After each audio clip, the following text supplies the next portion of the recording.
몸의 부활과 영생을 믿습니다. 아멘.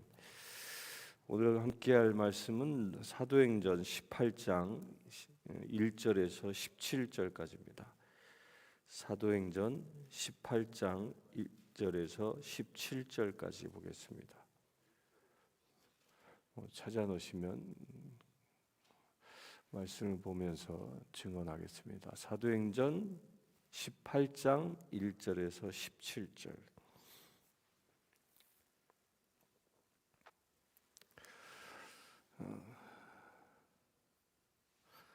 사도행전이란 말을 말 그대로 한자 그대로 풀면 사도들이 행한 것을 기록하는 책이다라는 뜻이에요. 영어로는 act라고 하죠. 행동했다.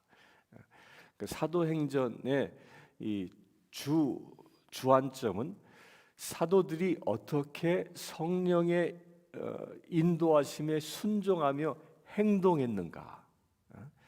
성령의 순종에서 행한 기록들을 기록하는 것, 행한 일들을 기록하는 것이 사도행전이라는 겁니다. 이것은 지금 우리에게도 동일한 효력이 있는 겁니다. 지금은 우리가 어느 시대를 살고 있다고 누누이 말씀드립니까? 사도행전 29장의 시대를 28장으로 끝난 게 아니라 지금 우리는 29장을 써내려가고 있는 겁니다. 써내려가는데 나를 통하여 하나님이 어떻게 원하시나 일하기를 원하십니까? 하나님이 나에게 말씀하시는 대로 내가 순종하며 행동하며 살아가는 삶을 원하신다는 겁니다. 그러니까 우리가 이 사도행전을 통해서 이걸 늘 볼 수 있어야 합니다. 그래서 사도행전에는 주인공이 누구죠? 성령님입니다. 성령님이 사람 한 사람 여러 사람들을 택하여 쓰시는데 그 택함 받은 사람이 누구여야 합니까? 29장의 주인공은 나여야 한다는 겁니다. 내가. 오늘 지금 우리가 보고 있는 말씀은 지금 계속 그 성령 하나님이 붙잡아 쓰는 주된 인물이 누구였습니까? 바울입니다. 바울. 18장 1절에 보면 그 후에 바울이 아덴을 떠나 고린도에 이르러라고 되어져 있는데요. 우리 어저께까지 아덴, 곧 아테네에서 이 사역한 바울의 모습을 보았습니다. 그런데 무슨 이유로 떠났는지에 대해서는 정확히 얘기하지 않습니다. 이야기하지 않지만 그 1절에 보면 아덴을 떠나 고린도에 이르러, 그러니까 아테네에서 고린도까지 가는데 거기서 떠나라는 이 말이 그 원어에는 수동태예요. 수동태. 그러니까 자기가 원해서 떠난 능동태가 아니라 누군가에 의하여 수동적으로 밀려서 갔다라는 그런 뜻입니다. 그러니까 여기에는 무엇이 숨겨져 있어요? 아데네에서는 특별한 박해가 없었음에도 불구하고 하나님이 그를 밀고 계셨다는 겁니다. 하나님께서 특별히 그를 밀어서 고린도로 가게 하셨다는 겁니다. 그래서 이 18장 1절에서도 이 떠나게 하시는 분이 누구? 성령 하나님이시라는 겁니다. 그러니까 우리가 18장 1절에서도 성령님이 일하고 계심을 볼 수 있어야 합니다. 2절에 보면 아굴라라 하는 본도에서 난 유대인 한 사람을 만나니 글라우디오가 모든 유대인을 명하여 로마에서 떠나라 한 고로 그가 그 안에 브리스길라와 함께 이달리아로부터 새로 온지라 바울이 그들에게 가매. 여기서 그 고린도에 가서 한 부부를 만납니다. 아굴라와 브리스길라라는 이 부부를 만납니다. 그러니까 이들은 텐트를 제작했던 장막 제조업자들이었습니다. 제조공들이었죠. 바울도 그의 생업이 뭐였습니까? 그도 천막을 제작해서 먹고 살았던 사람이에요. 그러니까 바울은 이 전도 여행을 3차까지 하면서도 자비로 자기가 곳곳에 가서 천막을 지어서 그것을 가지고 자기 문제를 해결하며 살았던 자비량 선교사였던 겁니다. 그런데 이 아굴라와 브리스길라라는 사람을 만나는데 이 아굴라와 브리스길라가 이 고린도에 오게 된 이유에 대하여 설명하는데 글라우디오라는 이 황제가 그 황제의 명에 의해서 로마를 떠났다라고 얘기합니다. 그러니까 여기서 이 아굴라는 이름을 보면 아굴라는 유대인이에요. 히브리어에 나오는 아굴라예요. 근데 브리스길라는 누구냐면 브리스길라는 이 라틴어 이름이에요. 그러니까 당시에 브리스길라는 로마 사람이었던 것 같습니다. 정확한 건 모르지만 이름으로 추정해 보면 그렇게 부부를 이루고 살았는데 이때 당시 이 49년과 AD 49년과 50년 사이에 이 글라우디오 황제가 칙령을 내립니다. 로마에서 모든 유대인들은 로마를 떠나라라고 칙령을 내려요. 근데 그 글라우디오 황제가 로마에서 유대인들을 내쫓아 버린 중요한 이유가 뭐냐면 유대인들이 소란을 일으켰기 때문입니다. 무슨 소란이냐면 그 로마에 그리스도 교인들이 생겨났고 그 그리스도 교인들이 지금까지 성경에 기록되어 있지 않지만 그리스도 교인들이 그 로마 그 회당에서 유대인과 더불어 논쟁하고 있었던 겁니다. 그러니까 우리가 지금까지 쫙 봐왔잖아요. 바울이 각 지역마다 가서 회당에 가서 복음을 전하면 어떤 이들은 복음을 받아들이고 어떤 유대인들은 복음을 받아들이지 않았죠. 그와 똑같은 일이 로마에도 일어났던 겁니다. 그 로마에서 일어나서 유대인들이 그리스도인들을 박해하며 그런 소란들이 막 일어난 겁니다. 소요가 일어난 거예요. 그러자 이 글라우디오 황제가 칙령을 내기를 무엇이 옳다 그렇다가 아니라 모든 유대인들은 다 로마에서 떠나. 그래서 그냥 내쫓아 버리는 거죠. 그러니까 이 이야기는 무엇입니까? 그때 당시에 복음이 전해지는 모든 도시, 모든 회당에는 이 정통 유대인과 크리스찬 간의 갈등이 상당히 심하게 있었음을 보여주고 있습니다. 그렇게 해서 온 아굴라, 브리스길라 이 사람들은 큰 견지에서 보면 그런 이 로마 황제의 칙령에 의하여 보내졌지만 하나님의 특별한 계획에 의하여 고린도에 보내졌고 또한 그곳에서 바울과 만나는 역사적인 만남을 합니다. 이 한국에서는 브리스길라 기도회라는 그런 단체들이 있습니다. 중보기도 이름으로 단체 이름으로 브리스길라라는 말을 많이 쓰는데 왜냐하면 이 사도행전에 나와 있는 이 브리스길라는 복음을 전하면서 무엇을 주로 감당한 사람이냐면 중보기도에 아주 탁월한 이 사명을 감당한 사람이에요. 그 나중에는 이 성경을 이제 읽어 나가겠지만 나가면서 보면 이 지금 첫 아굴라와 브리스길라가 소개되는 구절에는 죄송합니다.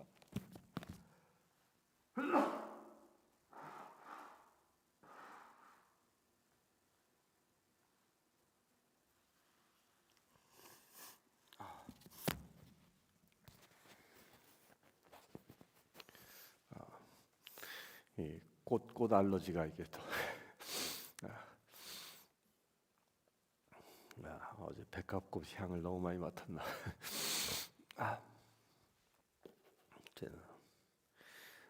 이 2절에는 아굴라와 브리스길라에서 아굴라가 이름이 먼저 나오지만 이제 뒤에 가면요 이 브리스길라가 먼저 나옵니다. 브리스길라와 아굴라 이렇게 그 이름의 순서가 바뀝니다.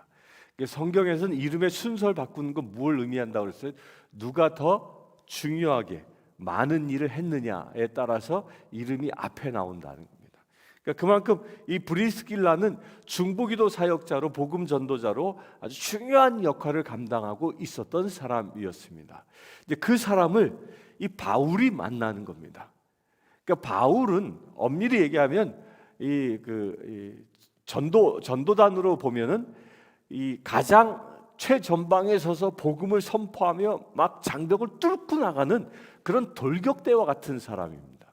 그런데 그런 돌격대와 같은 그 사람에게 무엇이 필요하냐면 그를 위하여 정말 무릎이 낙타 무릎 되도록 기도해 주는 사람이 필요하다는 겁니다.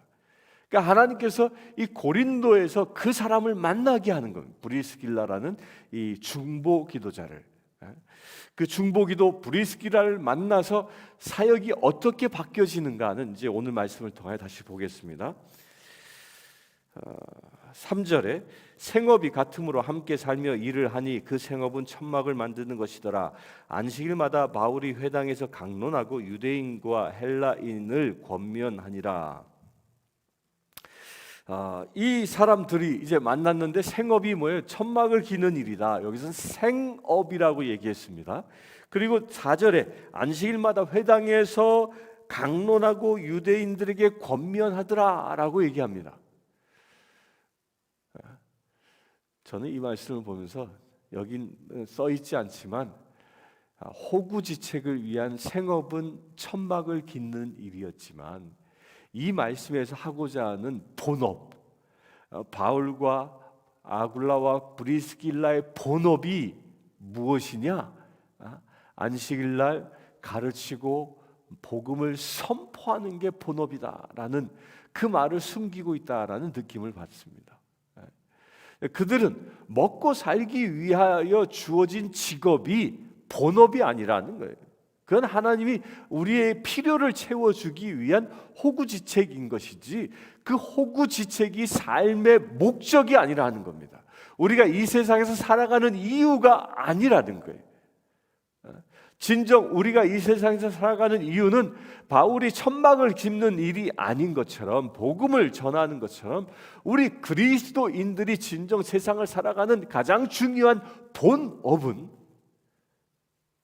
예수를 알지 못하는 이에게 복음을 선포하고 가르치고 그들을 주님께 돌아오도록 하는 그 사역이 우리 그리스도인의 본업이어야 한다는 거예요.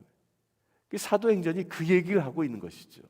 사도행전 전반에 걸쳐서 하는 이야기가 그것입니다.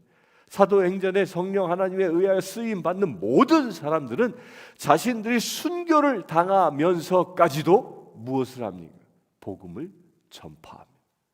그러니까 목숨을 바쳐서 자기의 삶을 온전히 드리는 그 본업이 뭐예요? 그게 복음을 전하는 일이라는 겁니다. 이게 여기서 우리가 분명히 깨달아야 할 것이 있습니다. 우리는 세상에 하나님께서 우리에게 주신 본업이 무엇이라고요? 복음을 증언하는 것입니다. 이게 그리스도인의 모습이라는 겁니다. 그래서 이것을 분명히 깨닫고 나면요, 우리 삶의 모습이 달라지는 겁니다. 삶의 모습이. 우리가 예수 그리스도의 증언자로 살아가는 것이 우리의 본 모습임을 깨닫게 되어지면 내가 살아가고 있는 삶에서 기도 제목이 달라진다는 거예요. 기도 제목이. 그동안 우리의 생업이 나의 삶의 본업이었다고 생각하는 사람들은 기도 제목이 뭐였어? 내가 하는 사업이 잘 되게 해주세요. 뭐 이런 것들이 기도 제목이 되잖아요. 그러나 나의 본업은 하나님의 말씀을 전하고 증언하며 주님을 나타내 보여주는 것이 내 본업이라고 생각하면 기도 제목이 달라지는 겁니다. 성령 하나님, 나를 사용하여 주시옵소서. 성령 하나님, 저 사람을 구원해 주시옵소서. 나를 위한 기도가 아니라 세상을 위한 기도로 기도의 내용이 달라진다는 겁니다. 오늘 이 예배를 드리는 모든 분들, 여러분들의 본업은 예수 그리스도를 증언하는 전도자임을 깨달으시길 바랍니다. 그렇게 될 때 여러분들 삶이 달라지는 것이죠. 5절에 보면 실라와 디모데가 마게도니아로부터 내려오매 바울이 하나님의 말씀에 붙잡혀 유대인들에게 예수는 그리스도라 밝히 증언하니 그들이 대적하여 비방하거늘 바울이 옷을 털면서 이르되 너희 피가 너희 머리로 돌아갈 것이요 나는 깨끗하니라 이후에는 이방인에게로 가리라 하고 거기까지만 봅니다. 그렇게 이 고린도까지는 바울이 혼자 왔던 거죠. 그 전도단과 같이 오지 않았습니다. 그런데 이제 드디어 바울의 전도단이었던 실라와 디모데가 이 마게도니아로부터 내려와 바울과 합류합니다. 데살로니가전서 3장 6절에서 8절을 잠깐 봅니다. 데살로니가전서 3장 6절에서 8절.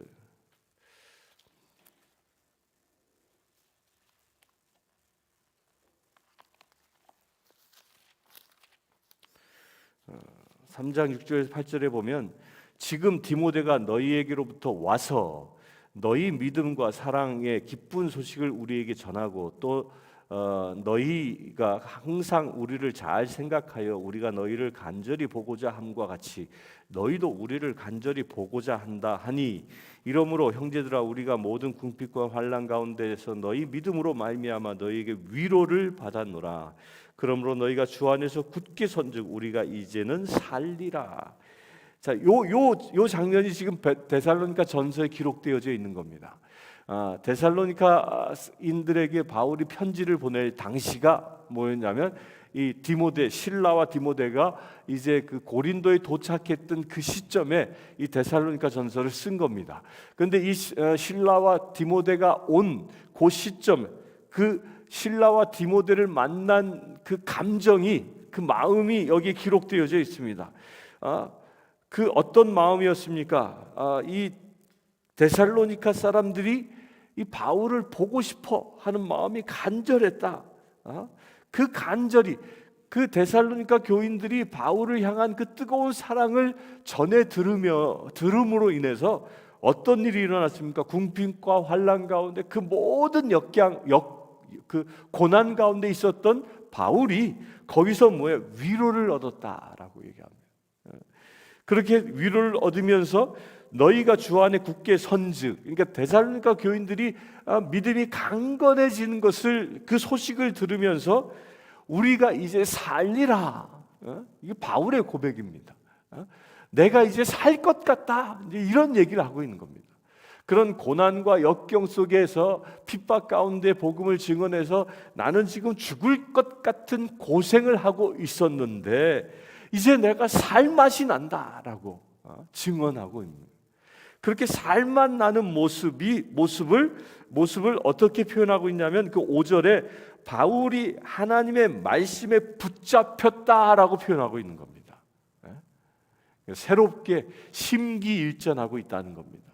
그래서 심기일전하자 무슨 일이 일어나요? 바울이 더 하나님의 말씀에 충만해지는 역사가 일어나는 겁니다. 우리가 여기서 깨달을 바가 있어요. 깨달은 바가 무엇입니까? 우리가 서로가 서로를 축복하고 서로가 서로를 위로하면 데살로니가 교인들이 바울에 대한 그 사모함을 전하고 그 위로의 말을 전한 것처럼 우리가 서로를 그렇게 위로하고 축복하면 우리의 가운데 무엇이 일어납니까? 복음에 대한 그 열정과 하나님이 주시는 그 말씀의 은혜가 더 충만하게 일어난다는 겁니다. 그래서 사단은 이 원리를 알기 때문에 우리가 서로 만나 위로하고 격려하고 사랑하고 높여주는 것을 못하게 하기 위해서 무슨 일을 합니까? 서로 비방하게 하고 정죄하게 하고 서로 공격하게 하고 서로 상처 주게 하는 것입니다. 그렇게 되면 우리 안에 무엇이 사라져요? 말씀이 사라져 버리는 겁니다. 우리도 사람이다 보니까 공격을 당하면, 핍박을 당하면 어느 순간에 말씀이 흔들리게 되어져 있는 겁니다. 그것도 가장 믿는 사람으로부터 상처받아 보십시오. 그럼 근본이 흔들리기 시작하지 않습니까? 그게 사단의 전략인 겁니다. 그러나 성령 하나님이 하시는 일은 무엇입니까? 서로를 높여주고 위로해주고 사랑의 고백을 하는. 그로 인해서 무슨 일이 일어나요? 바울처럼 말씀에 온전히 붙잡히는 역사가 일어나는 것입니다. 우리 서로 그렇게 대할 수 있게 되길 바랍니다. 우리는 서로에게 힘을 주는 존재, 서로를 높여주는 존재임을 깨닫고 그렇게 행하시길 바랍니다. 그렇게 증언하니까 또 이 고린도 교회에서도 그 예전과 똑같은 반응이 나타납니다. 비방하고 그들이 대적하여 비방하는 일들이 일어납니다. 그러자 바울이 조금 다른, 그동안은 조금 다른 이야기를 합니다. 그동안은 비방하고 대적하면 핍박을 받아서 도망 나왔는데 오늘 말씀에 보면 바울이 옷을 털면서 그들을 비방하는 자들에게 옷을 털면서 이르되 너희 피가 너희 머리로 돌아갈 것이요. 이 말은 이 에스겔서를 인용한 말씀입니다. 그 에스겔서의 33장 4절부터 보면 너희의 피가 너희에게로 돌아갈 것이요라는 말을 그대로 쓰고 있습니다. 한번 찾아볼까요? 에스겔서 33장 4절에서 6절.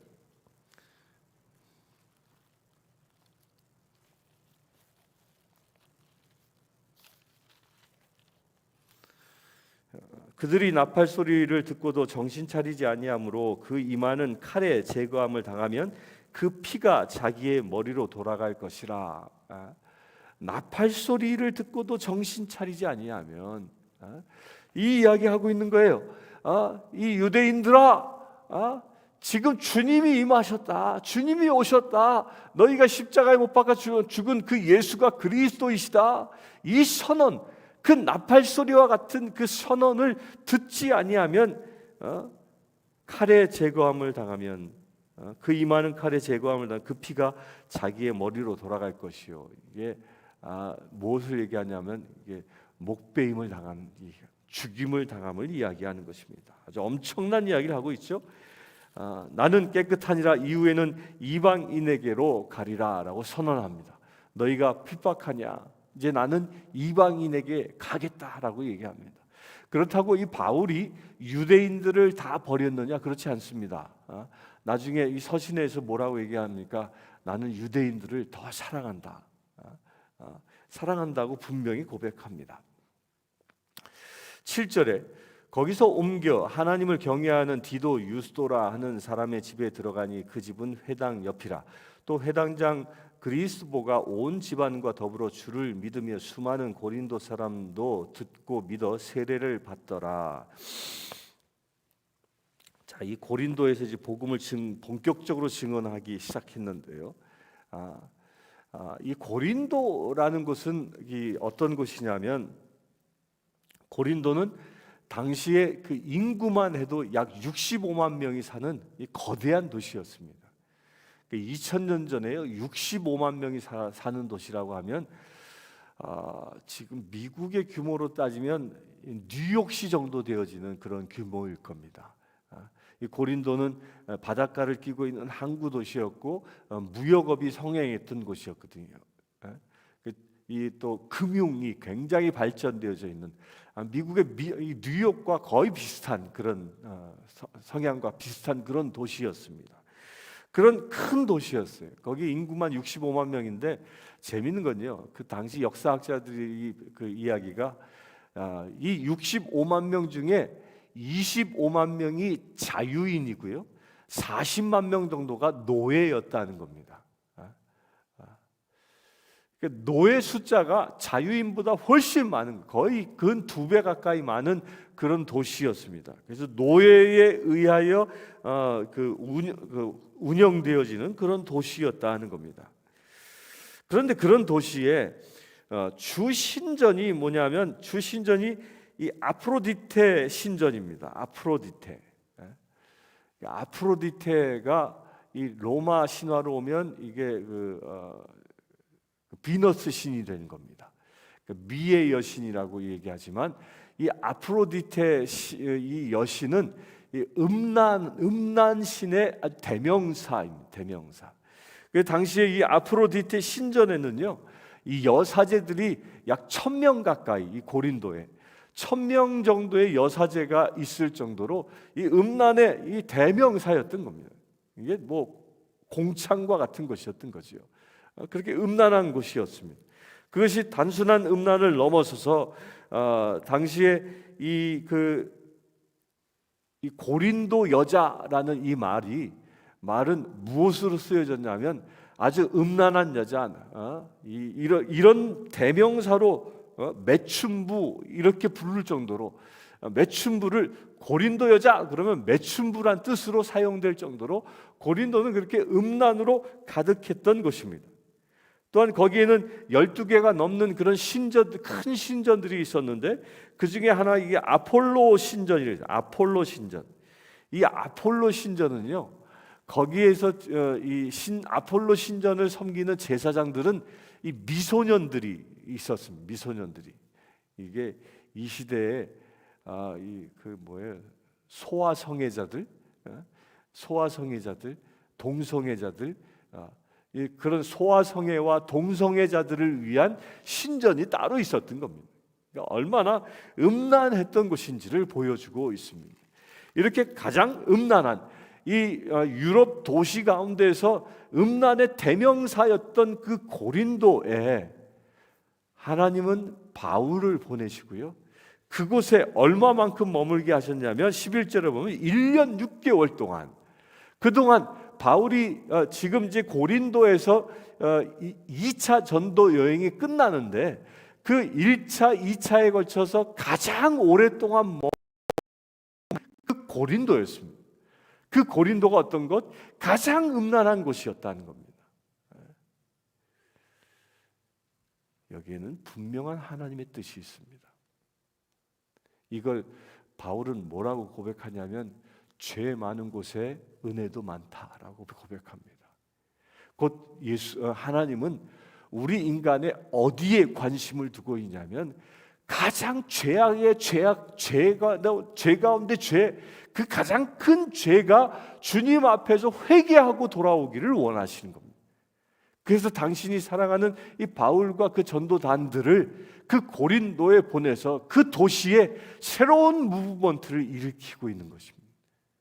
복음을 전함으로 음란의 역사와 대적하게 하시고 그것을 정결한 도시로 바꿀 수 있도록 역사하고 계시다는 겁니다. 우리 이것을 깨닫기 바랍니다.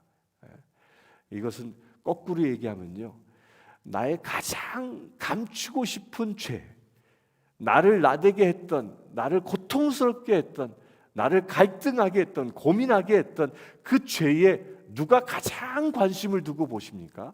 하나님이 관심을 두고 보시고 그것을 바울과 같이 말씀으로 우리를 변화시켜 주기를 원하신다는 겁니다. 그와 같은 일이 일어나길 축원합니다. 8절에 보면 또 회당장 그리스보가 온 집안과 더불어 주를 믿으며 수많은 고린도 사람도 듣고 믿어 세례를 받더라.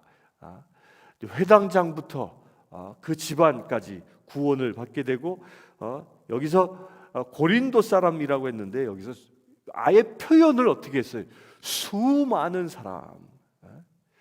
여기서 수많은 사람이라는 표현이 사도행전 언제 똑같은 단어가 쓰여지냐면 예루살렘 교회가 부흥할 때 베드로가 나가서 전도하니까 처음에 3,000명이 돌아오고 5,000명이 돌아오고 그 다음 세 번째 갔을 때 똑같은 단어를 쓰고 있습니다.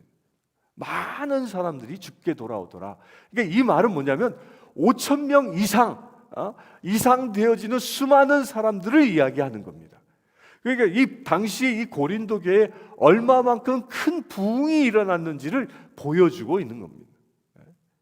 음란의 도시 가운데 하나님의 기름 부으심이 임하니까 그들이 회개하고 돌아오는 놀라운 역사들이 일어나고 있다는 겁니다. 그곳에는 이 성령의 강력한 역사가 일어나고 있음을 고린도서에 쭉 얘기하고 있지 않습니까? 고린도 교인들에게 권면하면서 성령에 대해 조금 더 자세히 설명하고 있는 그 배경이 뭐냐면 이런 놀라운 역사들이 그 고린도 땅에 일어나고 있다라는 것입니다.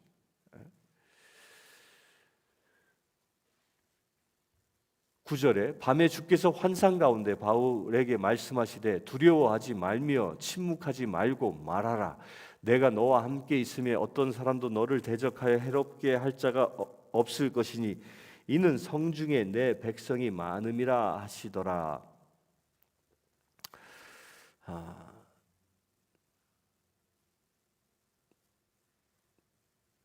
그렇게 부흥이 일어나고 있는 그 현장 가운데에서도 이 바울의 마음 안에 뭐가 있었는지를 지금 말씀 속에서 깨닫게 합니다.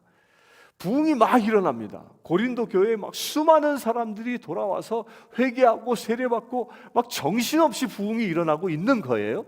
근데 그렇게 정신없이 부흥이 일어났는데 바울 마음 한구석에는 어떤 마음이 있었냐면 두려움이 있었다라는 거예요. 그걸 성령 하나님이 보시고 환상 가운데 말씀하고 있는 겁니다. 그 두려움이 뭐였는지는 고린도전서 2장 3절에 보면 이렇게 얘기합니다. 고린도전서 2장 3절을 잠깐 보겠습니다.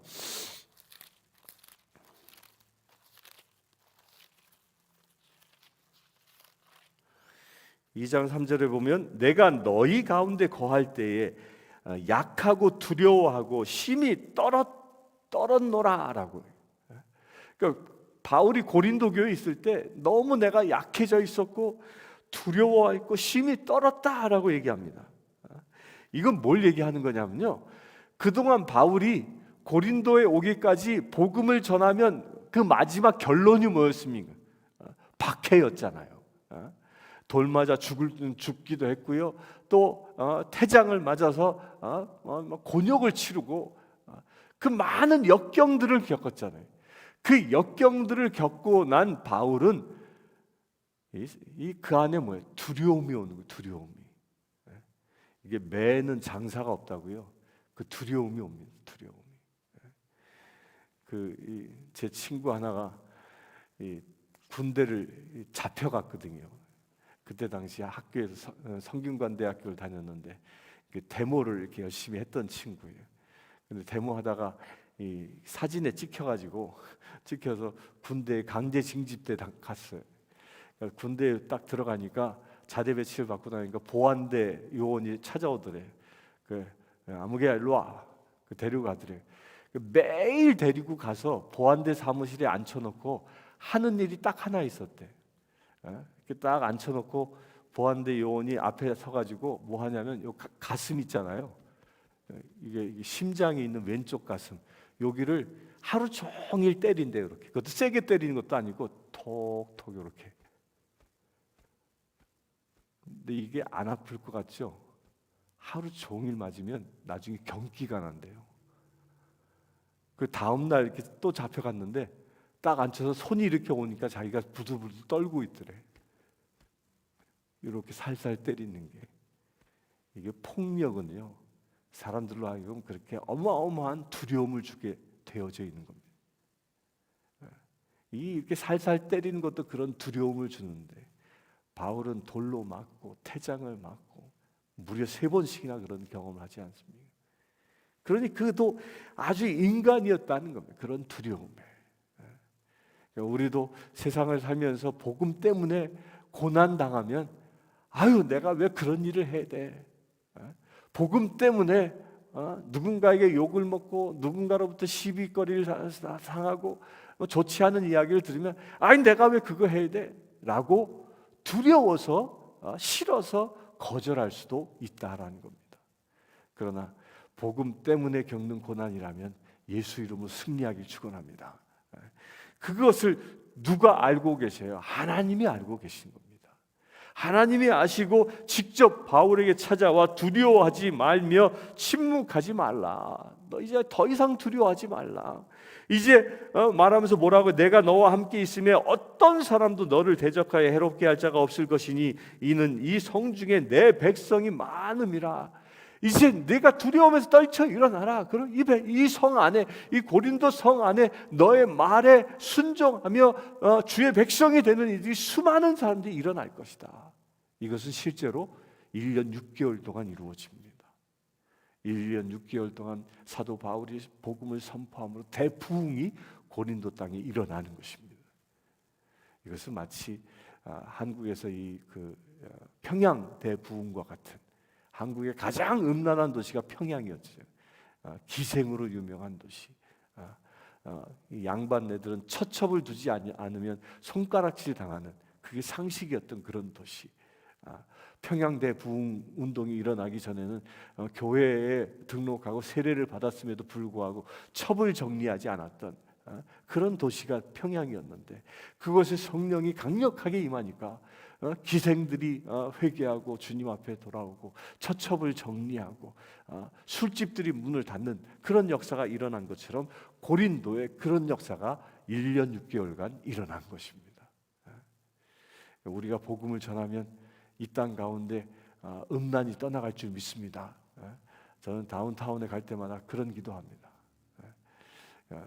저는 가장 자주 기도했던 곳이 어디냐면, 여기서 이 해운대 가다 보면 24번 국도 인터체인지 들어가기 전에 오른쪽에 아주 주유소 바로 옆에 바로 옆에 그 뭐 헬 해가지고 막 그림도 막 지옥을 그려놓고 거기가 뭔가 했더니 이게 나이트클럽 같은 곳이더라고요. 그래서 전 지나갈 때마다 이렇게 기도하거든요. 이곳에 있는 음란의 영아, 귀신의 세계라가 떠나가라, 떠나가라. 근데 어느 날 보니까 문 닫았더라고요. 할렐루야. 여러분들이 기도하면 도시가 변하는 역사가 일어나는 것입니다.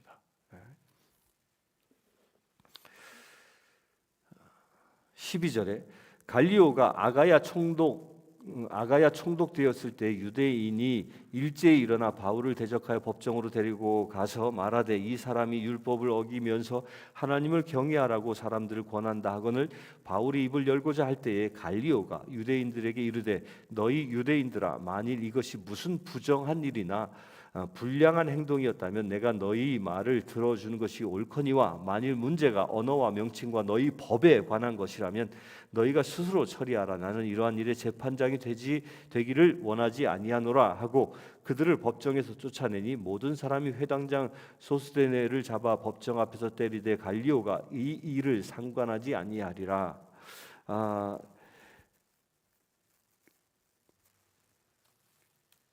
유대인들이 1년 6개월이 지나자 그 소수의 유대인들이 또다시 그 박해를 시작합니다. 근데 이때는 대놓고 쳐들어오질 못합니다. 대놓고 와가지고 돌로 치지 못하고 어떻게 그 갈리오 총독에게 고발을 하는 겁니다.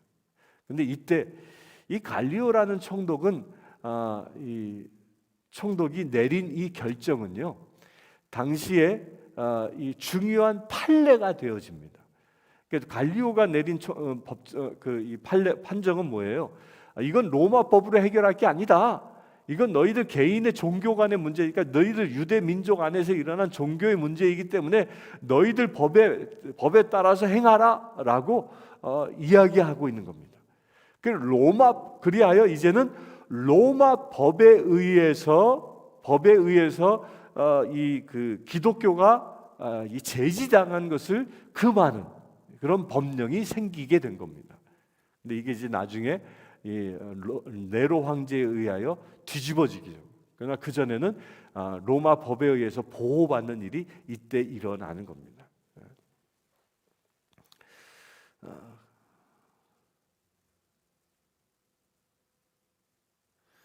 이때부터는 이제 유대인과 기독교인의 그 갈등이 그 교회 안에서만 일어나게 되고 그 교회 안에서 갈등으로만 봉합되어지게 됩니다.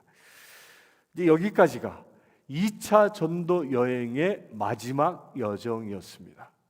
이제 우리가 내일부터 보게 될 말씀은 이제 제 3차 전도 여행이 될 것입니다. 잠시 기도하겠습니다. 주 아버지 하나님, 고린도 교회를 통하여 주님이 무엇을 행하시는지를 우리가 보았나이다. 음란이 가득한 곳에 주님께서는 주의 사자를 물려 1년 6개월간 머물게 하시고 그것을 새로운 부흥을 일으키게 하심을 보았나이다. 주님, 우리 가운데도 이와 같은 부흥이 일어나기를 원합니다.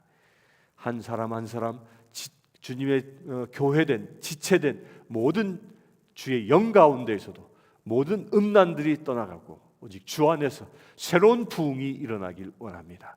또한 우리들이 모여 살고 있는 이 지역 가운데 우리의 복음 선포를 통하여 모든 음란 마귀들이 떠나가는 역사가 일어나기를 원합니다. 그래야 우리가 살고 있는 이 지역이, 이 도시가 정결을 회복하는 제2의 고린도 되어지기를 원합니다.